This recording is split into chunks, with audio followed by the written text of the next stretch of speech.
in. Welcome. I'm E.G. Marshall. Murder, we are told, will out. As will, I believe, truth. Which is to say that most murderers, though not all, are eventually exposed and made to pay for what is considered certainly the most heinous crimes of all, the taking of another's life.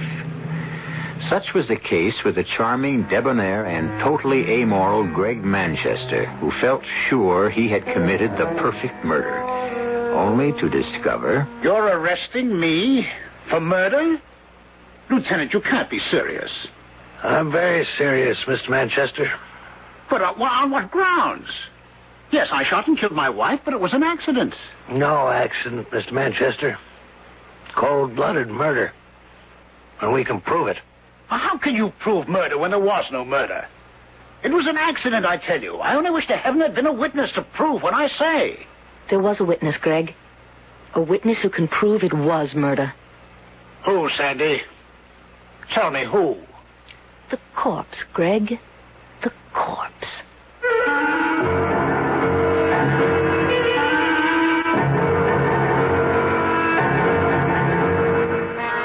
Our mystery drama, The Eye of Death, was written especially for the Mystery Theater by George Lowthar and stars Joan Hackett. It is sponsored in part by Sign-Off, the sinus medicines, and Anheuser-Busch Incorporated, brewers of Budweiser. I'll be back shortly with Act One.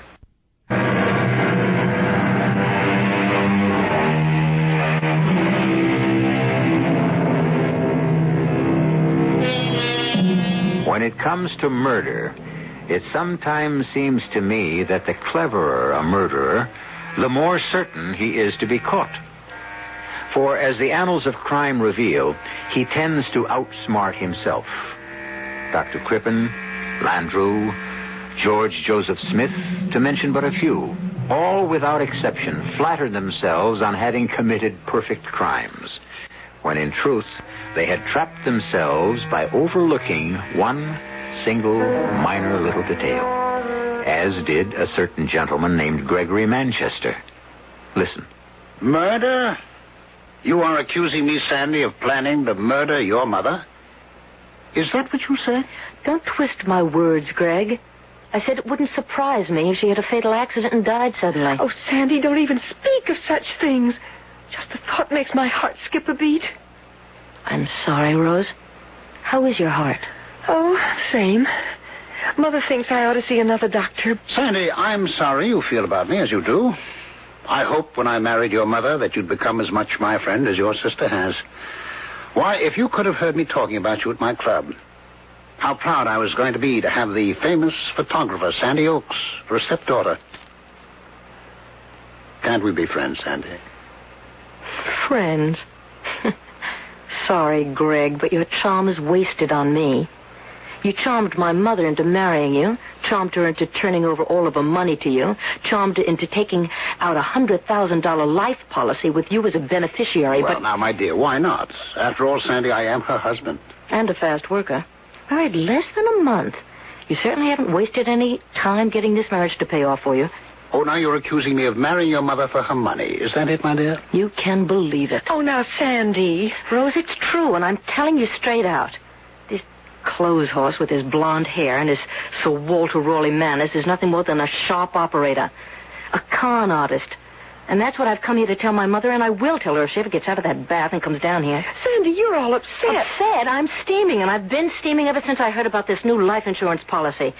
When Mother phoned and said that she'd just taken out a $100,000 policy with dear Greggy as a beneficiary, I could have...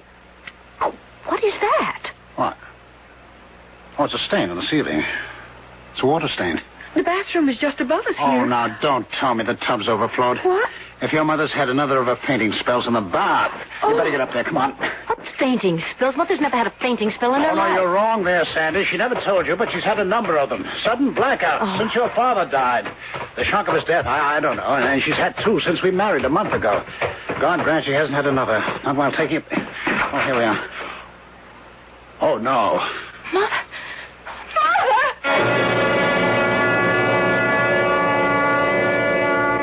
He killed her, Joe. He killed her. Now, sweetheart, Joe, he did. He drowned her in that tub. All of that talk about sudden fainting spells, blackouts. No way, Joe, no way. Now, look, my dear, lovable bride-to-be, I don't like Gregory Manchester any more than you do, and I couldn't agree more that he's the phony you claim he is, but you're no fool, Sandy. A camera nut, maybe, with that camera of yours always slung around your neck, but you... Joe, photography is my business, and I don't know how many pictures I'd have missed if I didn't keep this high-powered Instamat ready at all times. And really, I don't know why it bothers you. Well, it's nothing. Oh, excuse me. Yes. Yes. Have them come right in. Manchester and your sister. I'm going to try to get Rose to move in with me now that Mother's gone. Come in, Rose. Mr. Manchester. Thank you. Hello, Sandy. Hello. How are you feeling, Rose? Oh, all right. I want to talk with you privately after the reading of Mother's will. What about, Sandy? Later, dear. Well, we're all here, so I'll get started. I, Geraldine Oakes Manchester, a resident of the city of... Wait a minute, Joe. Yes? Geraldine Oakes Manchester? Your mother made a new will after she married Mr. Manchester, didn't she tell you? No. Well, she told me she was going to. She didn't. I'm sure I know why. Another slap at me, Sandy. Are you implying I changed her mind about telling you? If the shoe fits, Greg? Now, hold it, please. We're here for the reading of a will, and I suggest we get on with it. I, Geraldine Oakes Manchester, a resident of this city...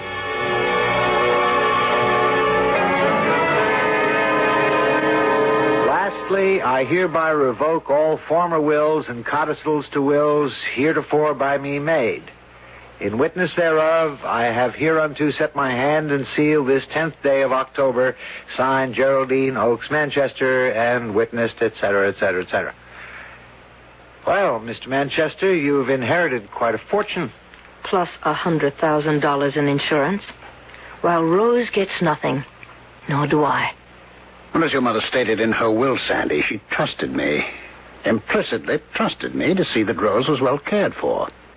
And you? I don't need Mother's money, but Rose... Oh, Sandy, you can trust Greg. Mother did. I do. I know you do, Rose. You trust everyone. You always have. Possibly because she hasn't let the world make her as cynical as it has made you. Oh, now, just a minute, Mr. Manchester. I can take care of myself, Joe. More important, I can take care of Rose, and I mean to. But, Sandy, I'm going to be all right. Greg will... Leave you to starve if I know Greg, but he isn't going to because I'm not going to let him. I'm going to break this will. Sandy... I mean it, Joe. He conned Mother and he fleeced her. Well, you're not going to get away with it, Greg. I'll break this will if it's the last thing that I do. And, may I ask exactly how, my dear? By proving you murdered my mother and meant to murder her from the start.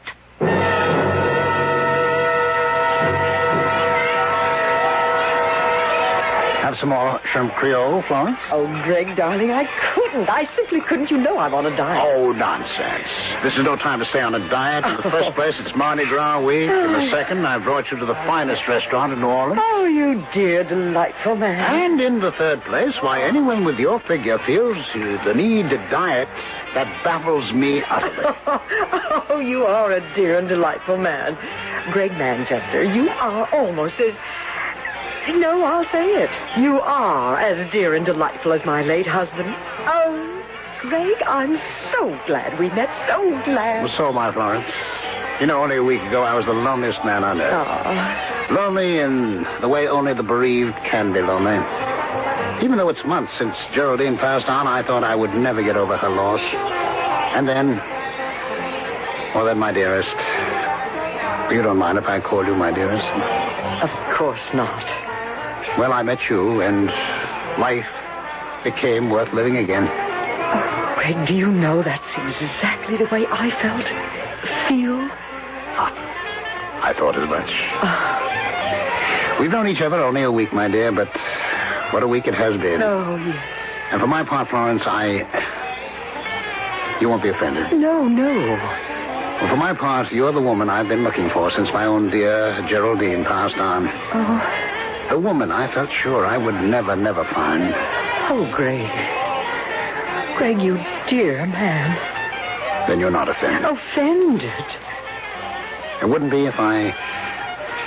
Well, If you what, darling? If I asked you to become my wife. Oh, dear, I have offended you. No. Oh, you've made me so happy. I think I'm going to cry. In fact, I know I am. Greg, what? Is something wrong? No. But excuse me a moment, Florence. I'll be right back.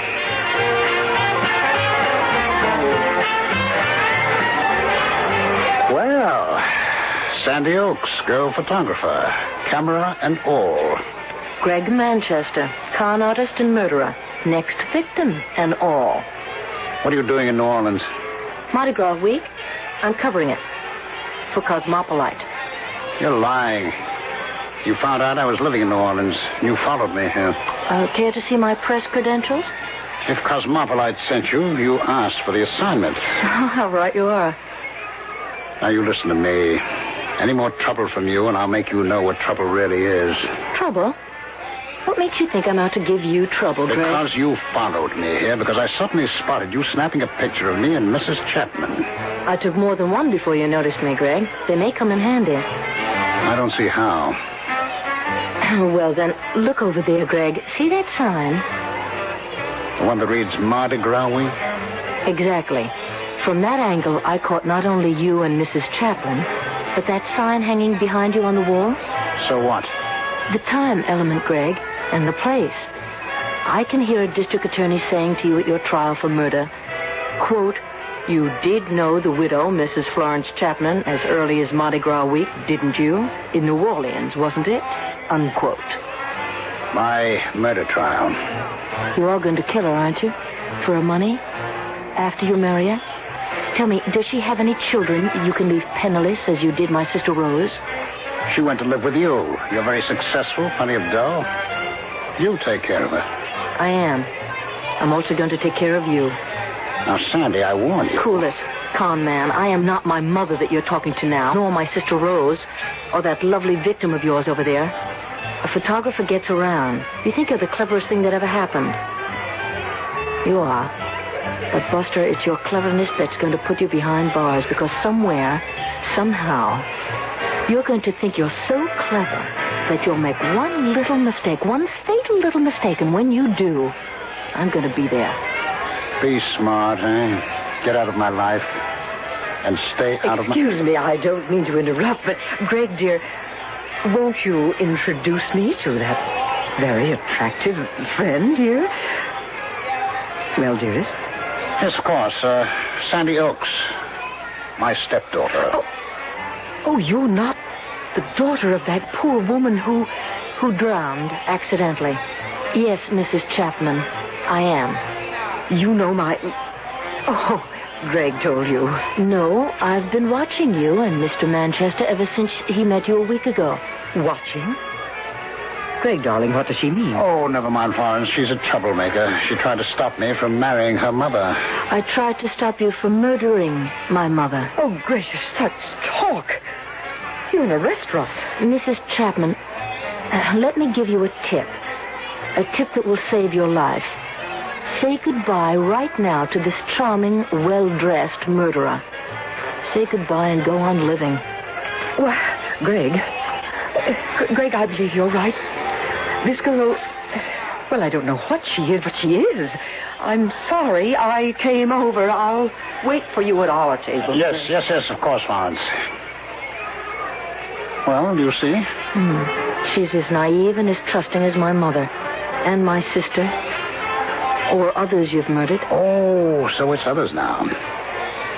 Look, Sandy, you said I'm clever. Well, I am clever. A hell of a lot cleverer than you are, doll. And I guess the only way to get you off my neck is to prove it. And just how will you do that? The only way I know. Murder. Don't get me all choked up. I know you. I'm ready for anything you try. Murder me? You don't have much of a chance, Mr. Manchester. Oh, murder you. No, not you. Who then? Your sister Rose, whom you love so much. Who else?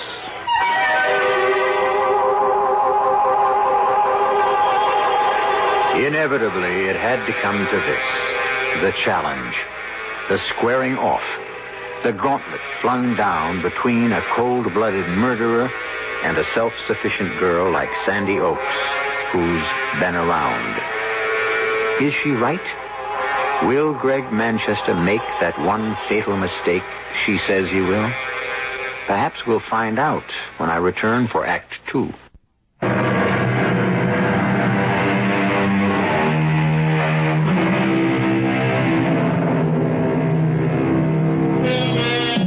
Much has been written on the psychology of murder and murderers. And although experts disagree, when have experts ever done anything else, there seems little question that the common motive for murder is personal gain. In any case, assuredly, that's what it is with Greg Manchester, who, you might say, marries for murder. But now Sandy Oakes, veteran freelance photographer, has set out to prove that Manchester murdered her mother, even as Manchester threatens that if she doesn't leave him alone, he will kill her invalid sister, Rose. Sandy, your mother drowned in her bath after suffering a blackout. My mother never had a blackout, a fainting spell in her life. Manchester spread that story to cover himself. Yeah, but you can't prove it. And until you can, I'm warning you, drop it. I'm not afraid of a suit for libel or slander, if that's what you mean. What I mean is, I'm afraid for your life, if what you say is true. It's Rose's life I'm worried about. If anything happened to me, she'd be alone and penniless. You don't ever have to worry about Rose while I'm around. You know that. Of course not. But, good Lord, I didn't realize it was this late. I've got to rush. What? Just when I was about to invite you to lunch? I'm sorry, darling, but I'm due at the Metropolitan Photographic Exhibit in half an hour. I promised to advise the committee on how to hang the prize exhibits. Oh, including one of yours. Which reminds me, I owe you an apology. An apology because I won a prize? Well, I'm always kidding you about carrying that fancy camera of yours, but if you hadn't had it with you and shot from the hip that day, you'd never have caught that picture of an old man being mugged. And the muggers. Oh, the cops nailed them because of what I photographed. Which reminds me, I've got to see Lieutenant McCoy at headquarters after the photo exhibit. What for? The information I dug up in New Orleans about Greg Manchester. Now, it may not mean anything to you, darling, but I'm hoping it will mean plenty to Lieutenant McCoy. It means nothing to me, Sandy, nothing at all. But, Mac... Sandy, I checked it out. Yeah, sure, Manchester was married before he met your mother. And sure, his wife died of an overdose of sleeping pills, but the coroner's verdict was death by accident. Oh, Mac, you put me away. You really do. I don't get you. His wife dies of an overdose of sleeping pills, and he inherits over $50,000. He marries my mother. She dies by drowning. He inherits every cent she has, plus an insurance of $100,000, taken out less than a month before. 2 deaths, 2 so-called accidents, and Greg Manchester hits the financial jackpot. That doesn't strike you as fishy? Oh, yes, but Now he's going to marry this other wealthy widow, Florence Chapman, less than 3 months after my mother dies. Sandy... Oh, and he threatens to kill my sister Rose if I don't lay off. And you sit there and you tell me that you don't think that Manchester is a cold-blooded murderer. No, I didn't say that. I said he's clean, Sandy. As a cop, I got to play it by the book, the rules of evidence. Maybe Manchester did kill your mother and his previous wife, but I haven't got a shred of evidence to prove he did, and neither of you. Well, have you? No, but I'm going to get it. Sooner or later, Manchester is going to make one slip. One little slip, and I'm going to be there when he does. Taking pictures of him as he does, I'll bet. It isn't funny, Mac. No, I'm just cracking wise about you and your trusty companion, that camera. Laugh. But it caught you a couple of muggers, and Mac, it may catch me a murderer.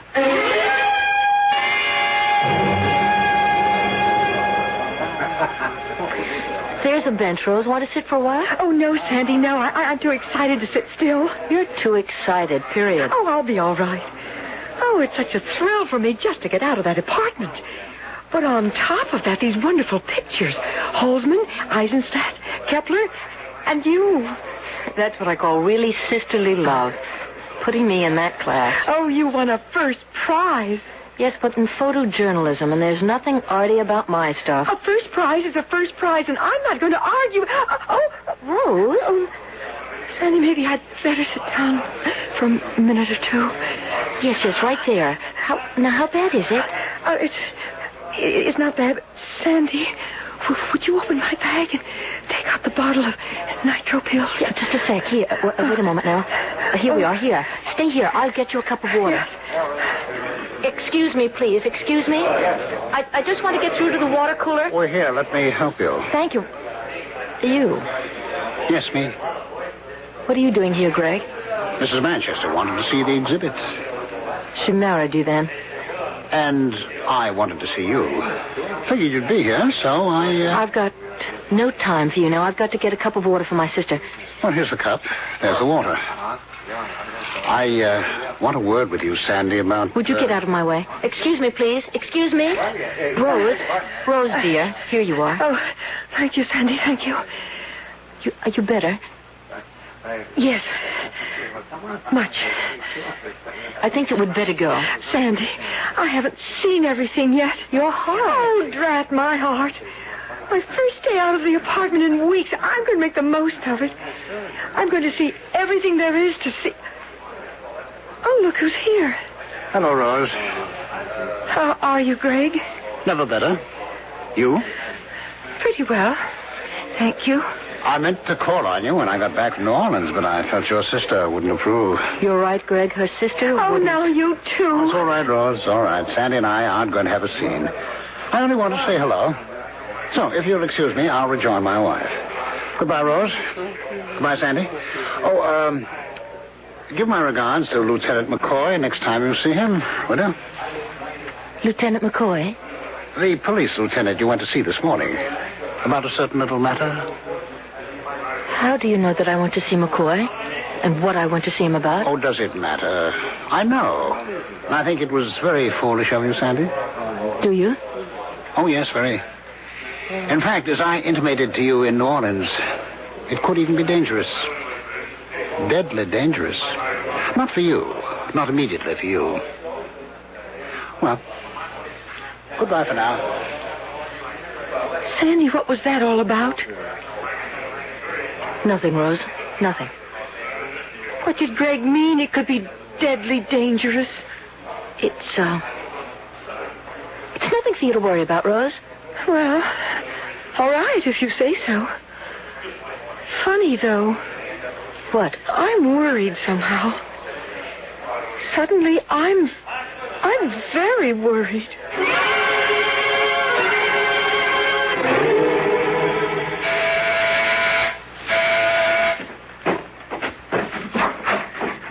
Joe. Oh, nice to see you. Come in. How are you, Rose? Oh, I'm fine. Now, no fibs to your brother-in-law to be. What?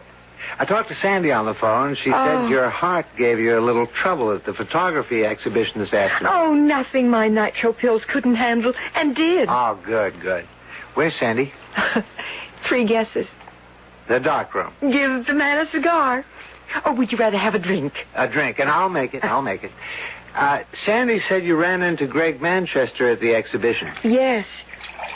I'm worried, Joe. About what? Greg said a funny thing to Sandy. It seems he heard somehow she'd gone to see Police Lieutenant McCoy. McCoy, about something. He didn't say what. And Sandy wouldn't tell me, but anyhow, he said he thought she was very foolish to do anything like that. And that it could be deadly dangerous. Those were the words he used. Deadly dangerous. I see. Sandy didn't tell you? No, she didn't. But not for her. That was the funny part of what he said. Not deadly dangerous for her. Not immediately. Rose, what is it? Heart pain, chest. Your nitroglycerin pills. They... Sandy! Oh, what is it? Oh, no. Where are pills? Bedroom. I'll get them. Rose, now let me get you to the couch. Lay you down here. There. Cushion behind your head. Sandy, hurry it! Yes, here. Here, Rose. Open your mouth. That's it. Water, Joe? Yeah. Hi, Joe. Yeah, here you are. All right now, honey. Swallow the pills. Swallow it, dear. That's it. Okay, all right. Sure to be all right in a moment or two. Rose, dear. Is it having any effect? Oh, Rose, is the pain letting up? Rose? Joe! Here, let me... Joe? She's gone, Sandy. Oh, no. I'm afraid so, sweetheart. He's done it. He threatened he would, and he has. Greg Manchester? He said he'd kill her if I didn't lay off, and I didn't, and he has.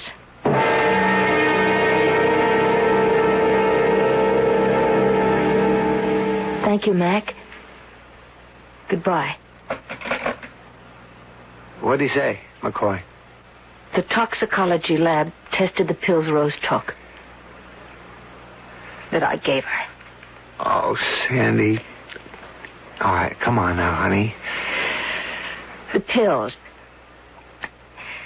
They found that they were triple strength. Triple the amount of nitroglycerin prescribed for Rose. That's impossible. No pharmacist would make a mistake like that. The pharmacist didn't. They got him out of bed and they met him at his place and checked his records. He made no mistake. Well, then how... Sandy, how? Greg! Sandy. Don't ask me how he did it. He got into the apartment maybe while we were out. Rose and I didn't change the bottles. I don't know. It doesn't matter. All that matters to me is that he did it. And I know in my bones I know that he did it. He murdered the woman he was married to before he married my mother. He killed my mother. He killed Rose. He'll kill Florence Chapman. He'll kill me. Unless I stop him.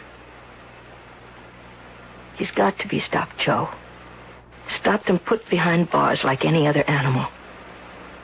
And that's where I'm going to put him. With God's help, Joe, that's where I'll put him for the rest of his life.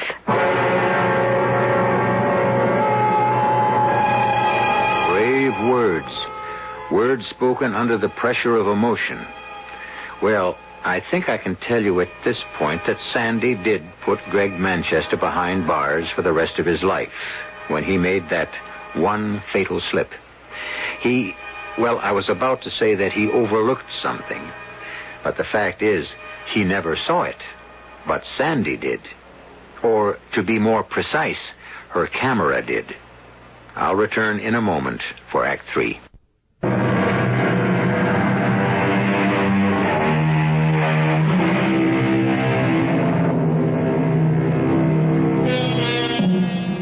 You will recall my saying earlier that the cleverer the murderer, the more likely he is to make one fatal slip. Something so minor, he never thought of it, never noticed it. What slip will Greg Manchester make? So far, he's got away with his killings. Sandy Oaks doesn't know where Greg Manchester will make that fatal slip, or when, or more particularly, how. But make it, she knows he will. And as I've told you, make it he did.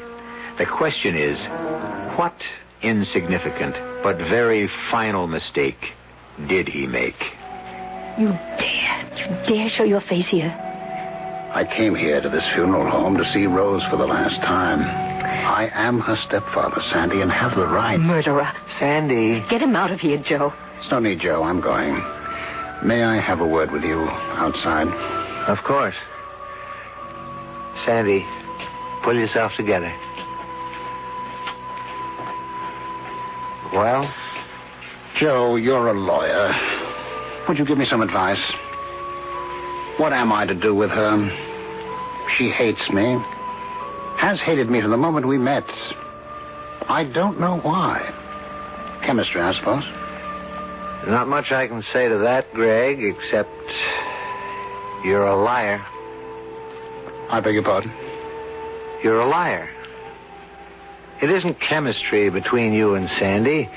It's Sandy's awareness, her awareness from the first, her trained awareness, because she's photographed so many people, that you're a phony.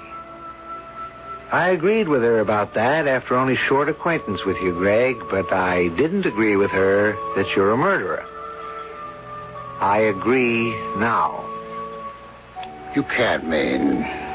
You think I murdered Geraldine? I think you murdered Geraldine and Rose. I think you murdered another woman. In fact, probably other women. You can stand there and to my face Say it because it's obvious. There's such a thing as coincidence, Greg. But your history, your married history, goes beyond coincidence. Then you are calling me a murderer. I thought I'd made that plain. You're skating on thin ice now, and you're going to go through it. And when you do, you're going to find the water bitter cold, Greg. Bitter cold. Won't you sit down, Miss Oakes? Thank you, Mrs. Manchester. Let me say, I only agreed to see you when you phoned and said you wanted to talk with me alone. I only agreed because you are his stepdaughter. Mrs. Manchester, I wanted to see you because someone should warn you. Greg Manchester is a murderer. What are you saying? He murdered my mother. He murdered my sister Rose. He murdered the woman he was married to before he met my mother. He's going to murder you. My dear, do you realize the gravity of this accusation? The important thing is that you realize What I realize is that you are a bitter and malicious young woman who, for some reason, I am totally unable to understand, wants to malign a man who has never done anything but good for you. Good? What do you mean? Your mother left him all her money, didn't she? Yes. He was also the beneficiary of her life insurance, wasn't he? Yes. And all of this, the fortune he might have had, he turned over to you and your sister. Is that not so? It certainly is not so. Greg told me. Then he lied. He tricked my mother into giving him control of her money, power of attorney, and all of that, and then taking out a $100,000 life insurance policy, and then he killed her. Can you prove that? No. I can't, not yet. But whether I can or not, I think what you should keep in mind is that at least 2 previous wives have died suddenly and mysteriously after giving him control of their money. Have you? Why, yes, I have. Oh, but I can't believe this. I won't believe it. My husband is one of the most dear and delightful men I've ever met. Thank you, my dear. Thank you for your trust in me. Greg, we didn't hear you come in. Well, I'm glad you didn't. Otherwise, I'd not have overheard my stepdaughter's accusations. Sandy, I must ask you to leave. And please, don't come back. Goodbye, Mrs. Manchester. And good luck. Well, I hope that's the last we see of her. I'm sure you didn't believe the lies she must have told about me. Why, no, of course not, Greg. You don't sound altogether sure, Florence. Why, yes, I am. Only, Greg, you told me you had handed all your former wife's fortune over to her daughters. No. What? Well, you misunderstood me. I said that I intended to do it. But I haven't had time to get around to it yet. It's quite involved, you know. Certain legalities which take time and... You don't believe me, do you? No, I do. Only I'm certain you said you had already given them the money. No, you're mistaken, my dear. Greg? Yes? That power of attorney I signed the other day... Yes? Don't be offended, dear, but just as a matter of interest, does it give you control over my money? Now, that's an odd question, Florence. Does it, Greg?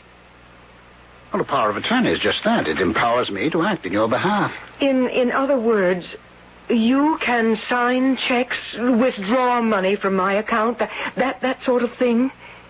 Yes, that sort of thing. I see. No. I don't think you do. For instance, you don't see that you have just signed your death warrant. Death warrant? I want you to go into your bedroom, start packing. Packing? You're going to visit your sister in New Orleans.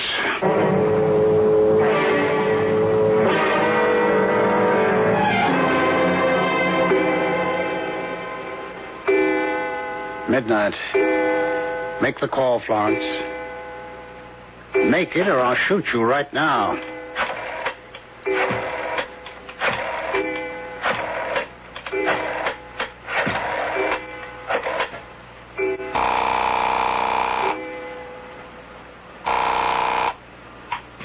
Hello? Miss Oakes, this is Mrs. Manchester. Yes? I've got to see you right away. Could you come here to my apartment? My fiancé and I were just about... It's urgent, Miss Oakes. Dreadfully urgent. Please come. Of course, all right. We'll be there as soon as we can Oh, make it. thank you. Goodbye. She's coming right over? Yes. Greg, please don't kill me. I'm sorry, Florence. I'll give you my money. I've already got it. Then why kill me? Pleasure, my dear. Simple pleasure. I find a certain thrill in murdering someone, especially silly women like you. When Sandy pushes that door buzzer, listen to it carefully, Florence. It'll be the last sound you hear in this life.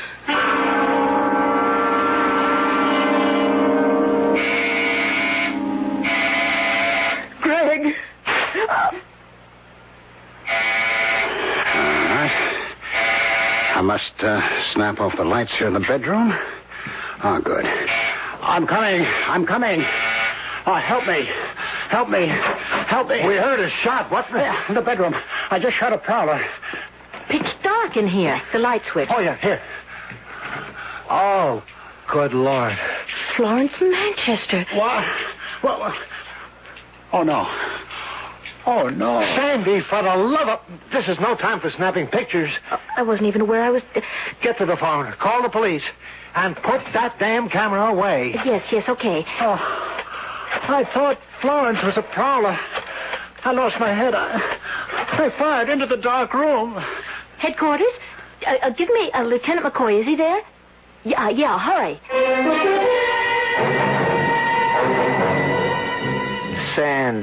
Sandy, please. Look at it, Joe. Look at it and tell me, what do you see?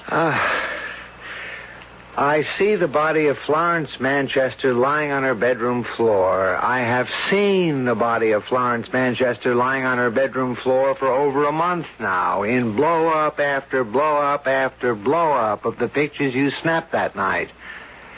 This blow-up, good Lord, Sandy, it's the biggest yet. Why? Because these pictures prove Greg murdered Florence, that's why. You keep saying that, but you don't tell me what proof. Because... I don't know. Because it's staring at me in the face and I can't see it. Joe, look at it, please. Just look at it. Look. No. Joe, just look. I've had it, Sandy. All right. Maybe, like you say, Greg's story of what happened was so much eyewash. Maybe Florence didn't leave to visit her sister in New Orleans.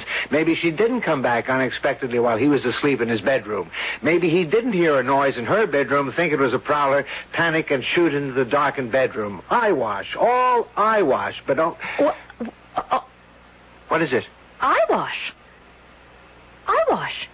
Give me that blow-up. Ooh, with pleasure. That's it, Joe. That's it. What's what? The proof that he murdered her. The proof I've been looking for but couldn't see, Joe. Florence Manchester's eyes. Look at her eyes.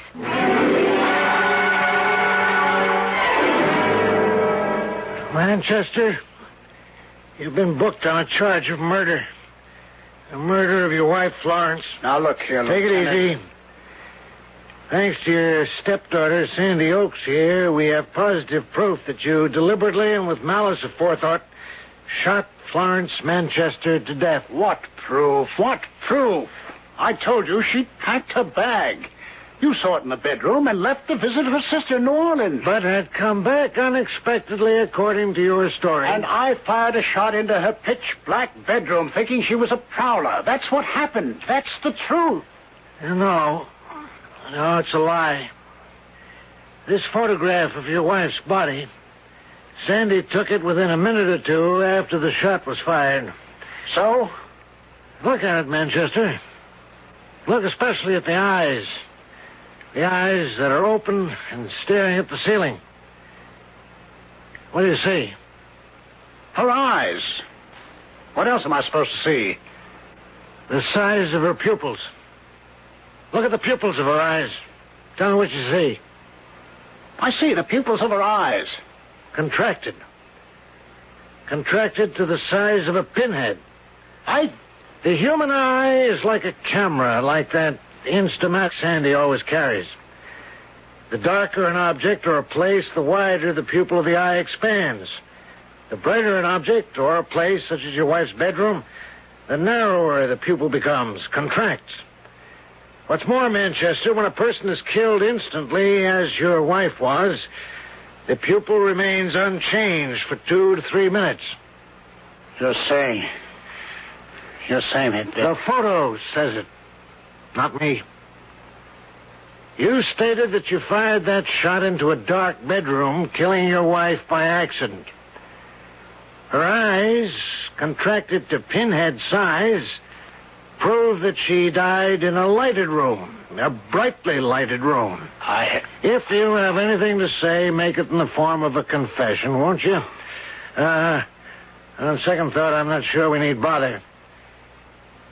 It's all on film, Manchester.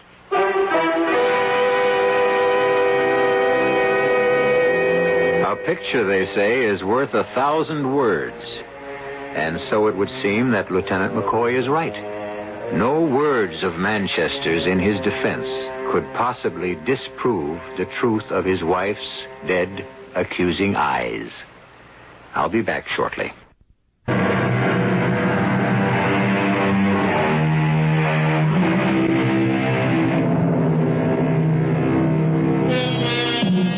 Gregory Manchester is no longer a name, but a number at State's Prison. Sandy's name has changed, too. From Miss Sandy Oakes to Mrs. Joseph Norman. Hasn't changed her habit of carrying that camera wherever she goes, however. But she seems to use it more and more these days, snapping pictures of a baby named Joe Jr. Our cast included Joan Hackett, Ralph Bell, Robert Dryden, and Joan Shay. The entire production was under the direction of Hyman Brown. And now, a preview of our next tale. Mrs. Tipton, it's really hard to see where I'd fit in. I'm a trained social worker. That's how I make my living. At least, that was how I made my living. I was discharged 6 months ago. They were cutting down and... Well, I haven't been able to find anything in my field, and I'm running short of money, so I'm willing to take almost any kind of job if it's respectable. Look, I'm not going to ask you to do anything you wouldn't ordinarily do. Well, do you need a secretary, something like that? I think I could manage that, maybe. Or be a companion. Oh, I don't want a secretary or a companion. Why would I? I never do anything, and I prefer being alone. Well... What is it that you do want? I want somebody to live for me. To live for you? Radio Mystery Theater was sponsored in part by Anheuser-Busch Incorporated, Brewers of Budweiser, and Sign-Off, the sinus medicines. This is E.G. Marshall inviting you to return to our Mystery Theater for another adventure in the macabre. Until next time... Pleasant dreams.